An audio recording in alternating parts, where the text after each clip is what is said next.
Hello, everybody. Welcome back to the Strategy Talks and Mechanics Guide series. In this episode, we're talking about something that a lot of you guys have requested, and that is the Befriending badge mechanic. Now, I'm not going to give an overview of the whole mechanic. It's a relatively new mechanic, and I have this infographic on screen. It was made by one of our own, part of the community, part of our community, Pocket Boy. So this infographic will eventually be going up in the infographics channel in the Discord. But a lot of you guys wanted me to talk about the silver badges mechanic of allowing you to turn off specific sub-skill slots from being gold locked. Now, this is a new mechanic. For the past, they were just always guaranteed gold locked. There was no way out of it. But now you can just toggle them on and off once you reach that silver badge. Now, so many of you guys have asked me, what Pokemon should you turn this off for, and I think it was already covered pretty well by Brovini in his video, which is one of the reasons why I wasn't like rushing to make this video, but I've still had you guys ask me. I'll link Brovini's video in the description if you want to get his take on things, but I thought I might give my 2 cents about it since you guys have been asking for it anyway. So, what is the discussion here? Well, those of you guys that don't know, there's this website called How Many More. I had a discussion on rarity in the past, and I'll link that video in the description as well. And I used this website again for determining the rarity of different Pokemon. Now, there's Berry Specialist, there's Skill Specialist, and there's Ingredient Specialist in the game. So these numbers here are the odds of encountering a... sorry, I just noticed an error in the spreadsheet. The odds of encountering a specialist that is that good or better than whatever I put in as the Pokemon that we're looking to catch. Now, I put different evaluation methods for each one. For Berry Specialists, the standard, I wanted to look for each one of these 2 good things. So for Berry Specialists, that standard was Berry Finding S, Help Speed M. For Skill Specialist, that was Skill Trigger M, Help Speed M. For Ingredient Specialist, that was Ingredient Finding M, Help Speed M. And for... Oh, no. Ingredient Specialist, it was just Ingredient Finding M, and then the correct ingredient list, because that is an extra layer of rarity. If I added Help Speed M on top of that, the numbers would get a bit absurd, which is actually what I did in my last video. But for this one, I decided to cut them a little bit of slack, because I've noticed people don't necessarily look for Ingredient Finding M and Help Speed M if they're looking for the right ingredient list. They typically will settle for a little bit less. So that's why I cut it back on this one. But... each one of these specialists is looking for different things. I talked about that in the last video that I made, but it's all about like how much they value helping bonus. And basically, certain skill specialists will value helping bonus more than others, which is why I made this differentiation between skill procs. So this is Pokemon that are contributing to this Snorlax's strength indirectly with the utility that is provided by their skill. Skill strength are Pokemon that are providing directly to Snorlax's strength with whatever their main skill is. Whether that be just straight up charge strength Pokemon, or things like Berry Burst, which may be technically indirect, but it's like, it's providing raw strength in the end of the day. It's just through the roundabout step of berries. And skill, these ones don't necessarily need helping bonus. These ones do, and I'll get to that why later. But as far as the numbers go, for Berry Specialists, they consistently, whether you're using sub-skill seeds or not, every gold skill, and this chart here is for evaluating their rarity at level 50. This chart over here is evaluating their rarity at level 75 based off the parameters that I established. With no sub-skill seeds being willing to invest, and with sub-skill seeds being willing to invest, they consistently get less and less rare with more sub-skills being locked. So theoretically, if you want the highest odds of catching a good Pokemon, or a good Pokemon that is better than Berry Finding S, Help Speed M, or the same, then you want to be making it so that there are 3 gold sub-skills guaranteed. The odds just get better and better, and that's because the odds of you getting Berry Finding S helping bonus are better and better. Notably, though, if you do 3 sub-skills in the first 3 slots, then your odds of catching for before level 75, your odds of getting help speed M on that as well become legitimately 0. So there's a little bit of a trade-off. You're getting slightly better odds of getting that that help speed M and berry finding S combo, but you're trading off the chance, the possibility of encountering the trifecta of berry finding S, help speed M, and helping bonus. So there's a little bit of downsides there. But would I prefer it? Honestly, if something has helping bonus berry finding S, I'm content with it. So I'd probably just keep berry specialists gold locked for the first 3 sub-skills, because that's really all you're looking for. You see those 2 sub-skills, good. It's a good berry specialist, you invest. It doesn't even matter if it has a speed of help down nature. In fact, I have one that's like that. It's got a speed of help down nature. It's got berry finding S, help speed or helping bonus. I've invested. So personally, I'd be looking for that combo, and I would probably keep berry specialists at 3 sub-skills if I had them, or 3 sub-skills being gold locked if I had them at that point. I don't have any that are at 100 catches yet, so, or at a gold badge. Now, the funny thing is, for level 50, the parameters that I set led to, there aren't 2 gold sub-skills in the game that actually outperform, or there isn't even 1 gold sub-skill in the game that outperformed the combos that I mixed. Even helping bonus on its own, contributing via skill strength, the way that analyzing it as the 20% decrease to frequency, it still wasn't enough to actually overcome skill trigger M and help speed M combined for the sake of skill procs.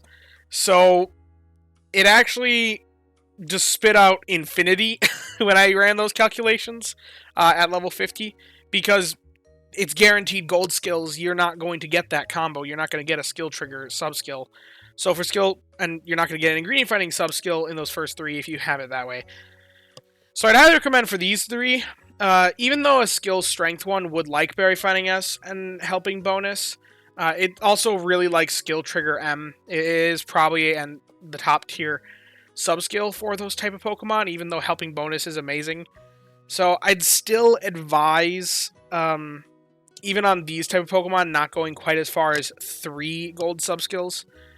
But, and ingredient specialists, you can see they just get rarer and rarer the more gold skills you're locking. Now, generally speaking, you're looking for just ingredient count. And because of that, I would advise that on ingredient specialists, you probably turn off all gold sub-skills, but there are some exceptions, and we will get to those. Now, for skill procs, they also get rarer the more gold skills, so one that is focused on proccing its skill more often, not necessarily about contributing raw strength to the team, probably should also be having less gold skills is better than more, because they just want to get their skill procced, and then they want to be done. Now, for skill strength, the discussion's a bit more nuanced. They technically get rarer, but the difference is so minuscule. Like, for the skill procs, you're seeing a difference of with seeds going from 1 in 5 to 1 in 34. Now, with ingredients, you're seeing a difference of going from 1 in 20 to 1 in 57, more than doubling the amount of catches. Now, on skill strength, though, you're going from 1 in 4 to like 1 in 14, which, yes, that is more than doubling. That is almost tripling.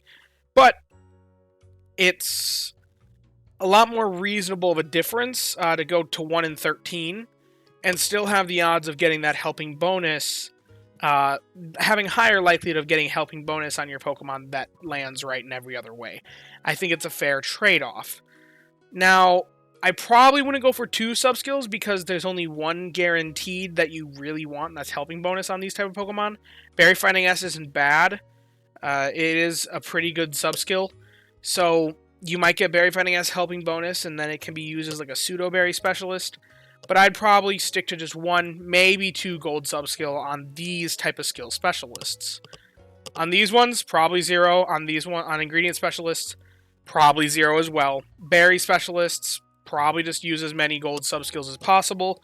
Although I can see a reasonable case for only using 2.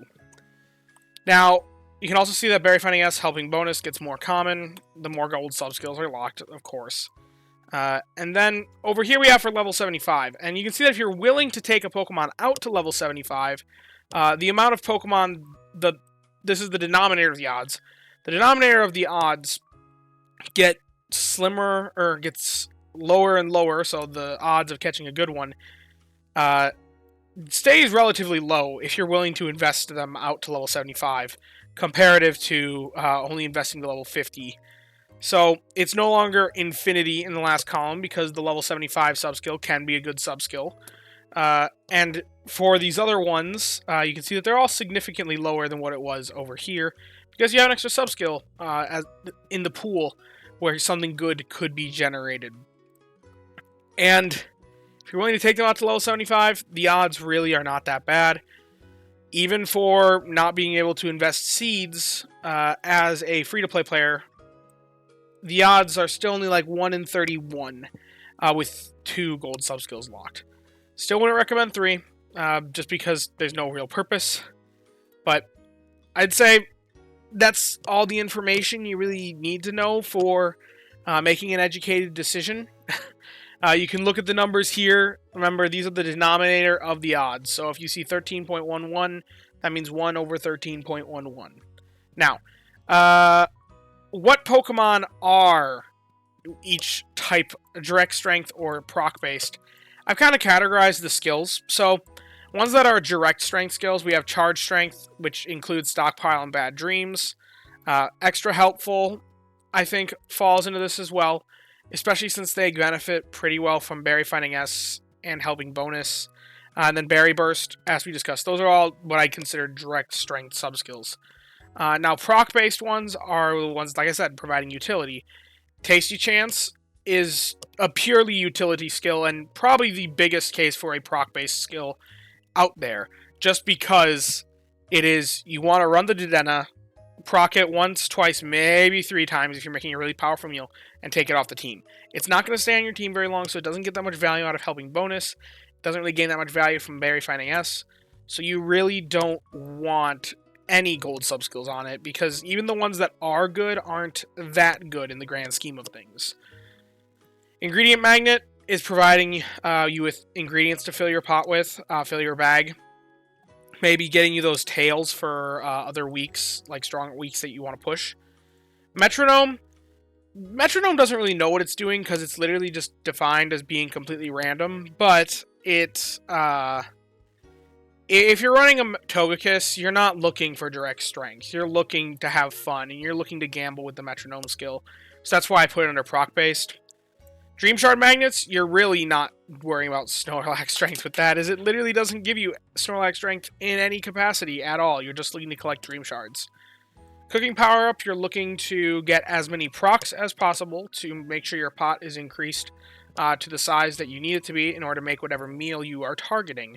Or you're looking to collect a bunch of procs of it to build up for a Sunday morning breakfast, or Monday morning breakfast, to start off a good week. Well, either way, you're looking for procs, not Snorlax strength necessarily. And then, Energizing Cheer. Energizing Cheer is a bit of a weird one, actually. It should be over here. And I'll get into these categories as well. Weird ones. First, we have our energy subskills. Lunar Blessing, Energizing Cheer, and Energy for Everyone. Now, a healer is going to be on your team all the time, unless you're into team rotation strategies, which a lot of players that are really in-depth with this game will be looking to rotate the team, but the healer still spends a majority of the time, and there's going to be a healer on pretty much every single team you ever build. Because of that, I would consider these ones, even though they are technically proc-based skills because they're not providing Snorlax strength directly, having those gold subskills on them is pretty nice. Just because they're going to have that helping bonus, and they're looking to buff the team. So helping bonus is going to buff them even further, buff them in their buffing.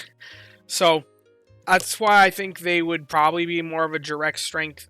I'd probably grade them and look to evaluate them more like direct strength skills Pokemon for the purposes of determining friendship badges.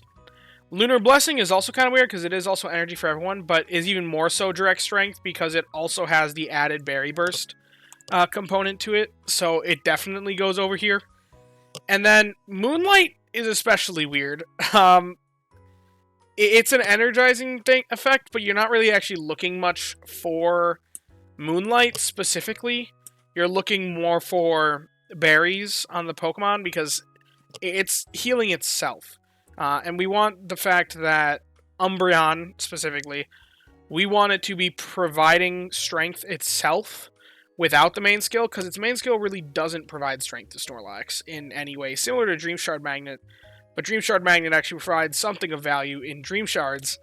Energizing, Moonlight technically doesn't. It has a chance to crit that can change things up a bit, but I would also consider it more, I'd look for direct strength. And then the skill copy, this one's especially weird because there are no skill specialists that use it. But if I was to classify and there was a Pokemon that had it as a main skill that was a skill specialist, I'd probably put it more in proc-based. But it really depends on how you're using it and what you're looking to make it copy. But I'd probably put it in proc-based if we ever get a Pokemon that has skill copy. So, overall, that is kind of my analysis of the batches and what I would lock and not lock as far as catching goes. Oh, wait, I forgot about one thing. There's actually one more part. I'm glad I remember this. There are a few exceptions when it comes to ingredient specialists, and I have all of them on screen before you. The only 3 ones that I would mention as exceptions, and I also want to talk about Eevee. So, Meowscarada, pretty good at producing dark berries, not nearly as good as Houndoom and Weavile. I put Weavile without helping Speed M because it's a 16-pip Pokemon, so it's a bit more difficult to catch. So you're probably not going to get one that's as good as what you can catch with these guys. But you can see 63k, and this is with Favorite Berry enabled. 63k versus 70k, yes, that's a significant drop in strength, but if you happen to stumble upon that, and that's the berry specialist that you catch, it may be an ingredient specialist, but that is still pretty significant strength, so I'd maybe consider it. So, for Meowscarada, like Sprigatito line, I think having a single gold skilled enabled isn't the worst idea. Dragonite as well. Now, Dragonite, you can see here, with the background settings that I've set with Rain on X, actually comes in stronger than this comparative Altaria with Berry Fighting S and Help Speed M. Probably just has to do with the raw ingredients, but overall, Dragonite, I don't think is a bad idea to have a single gold subskill open there for Berry Fighting S or Helping bonus. Gengar, very similar. You can see the comparison. It's a little more like what's up here. There's about 6k of difference between Gengar and Banette. But still close enough that I'd reasonably consider Gengar for berries if you don't have a Ghost Berry specialist. And just for comparison's sake, I threw a Walrein on screen. Just so you can see that 77k is like what a Walrein can produce to kind of get an idea of what these numbers really actually mean. So like roughly 9k more than the Berry Fighting S Gengar. And then I also want to talk about Eevee. So Eevee is weird because it has branching evolutions. So I'd say consider which way you want to evolve your Eevee. If you are hunting Eevees. If you don't know which way you're going to evolve it, I'd say maybe just leave it off and see what the game gives you. But if you are hunting a Jolteon, I think Jolteon fits very well into wanting Berry Fighting S and Helping bonus. So if you want a Jolteon, I'd say maybe leave the first 2 subskills locked gold. But if you want, say, a Vaporeon because you're looking for skills, you want that ingredient magnet, or something like Glaceon or Flareon, and you just want to proc the skill as much as often, then definitely leave it off, would be my assessment there. Now, that's really all of it. I hope you've enjoyed the video. If you've learned something, be sure to leave a like and subscribe. Down in the description, I'll leave a link to the Discord. Come join us, hang out, talk about all things Pokemon Sleep and the like. I've also recently added the join button. If you want to click that and are financially able to do so and want to support me in that way, then go for it. And as always, I thank you all for watching and hope that you all have a wonderful day. Bye-bye now.